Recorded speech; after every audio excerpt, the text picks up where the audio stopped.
சம்பளம் வந்த உடனே ஃபர்ஸ்ட் வேலையா ஹேர் கட் பண்ணிட்டு வரணும். அதுக்கு எதுக்கு சம்பளம் வர வரைக்கும் வெயிட் பண்ற?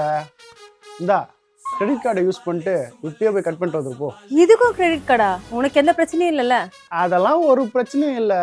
நீ கூட இந்த ஃபேஷியலு பெடிக்யூர் மெடிக்யூர்லாம் பண்ணிக்க போ, அதெல்லாம் நான் பார்த்துக்கிறேன். டேய் ஜோஷ்வா, நம்ம ஃபாரின் ட்ரிப் போகணும்டா. இப்பத்துலேருந்தே அது காசு எடுத்து வைக்கணும், புரியுதா? இதுக்கு எதுக்கு சேவிங்ஸ்லாம் பண்ணிக்கிட்டு? இந்தா இதை புடி, இதில் போயிட்டு வந்துடலாம். டேய் என்னடா சொல்ற? ட்ரிப்பே கிரெடிட் கார்டில் போயிட்டு வரலாமா? ஒன்றும் பிரச்சனைலாம் வராதுல்ல? அதெல்லாம் ஒரு பிரச்சனையும் வராது ரம்யா. இல்லை ஒரு பர்சனல் லோன் போட்டு கூட. பர்சனல் லோனா? எதுக்குடா? இல்லை கிரெடிட் கார்டை இஷ்டத்துக்கு யூஸ் பண்ணி அவுட்ஸ்டாண்டிங் ஜாஸ்தி ஆயிடுச்சு.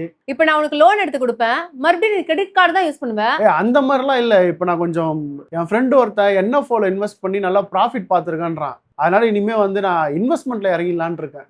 NFOவா? அப்படின்னா என்ன? NFOனா நியூ ஃபண்ட் ஆஃபர். அது மார்க்கெட்ல ஒரு மியூச்சுவல் ஃபண்ட் வருதுன்னா அது பிகினிங்ல இருந்தே நம்ம இன்வெஸ்ட் பண்றதுக்கான சான்சஸ் இருக்குன்னு அர்த்தம். சரி, நீ என்ன ஃபண்ட்ல இன்வெஸ்ட் பண்ணலாம்னு இருக்க?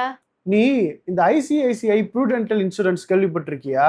இவங்க ரீசெண்டா BSE 500 momentum value 50 index fund launch பண்ணியிருக்காங்க.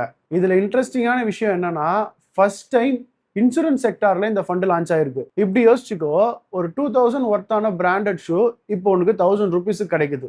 உனக்கு அதோட வேல்யூவும் குட் குவாலிட்டி என்னன்னு தெரியும், ஆனா இப்போ அட்ராக்டிவ் ப்ரைஸ்லயே கிடைக்குது. இதுதான் பேசிக் ஐடியா இந்த வேல்யூ இன்வெஸ்டிங் பின்னாடி இருக்கிறது. மொமெண்டம் இன்வெஸ்டிங் அப்படின்னா மார்க்கெட்ல எந்த ஸ்டாக் வந்து நல்லா பெர்ஃபார்ம் பண்ணுதோ அதுல இன்வெஸ்ட் பண்றது. அதுவும் லாஸ்ட் 6 to 12 மந்த்ல எந்த ஸ்டாக் வந்து நல்லா பெர்ஃபார்ம் ஆயிருக்குன்னு பார்த்து பண்றது.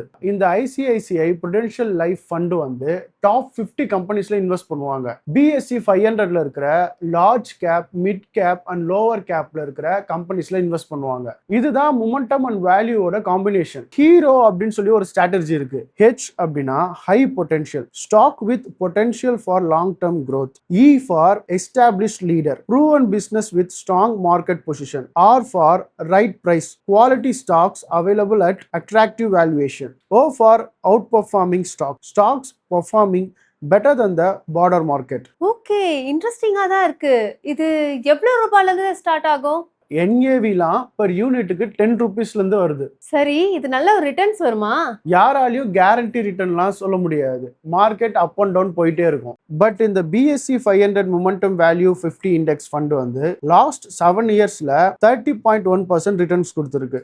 அண்ட் 10 இயர்ஸ்ல 21.2% ரிட்டர்ன்ஸ் கொடுத்துருக்கு. லிங்க் என்னோட பயோல இருக்கு, நீ செக் பண்ணி பாரு. இன்வெஸ்ட் பண்றதுக்கான கடைசி நாள் பார்த்தோம்னா 23rd ஆகஸ்ட் தான். ஸோ அதுக்குள்ளேயே இது உனக்கு செட் ஆகுமா ஆகாதான்னு செக் பண்ணி படிச்சு பார்த்து இன்வெஸ்ட் பண்ணிக்கோ.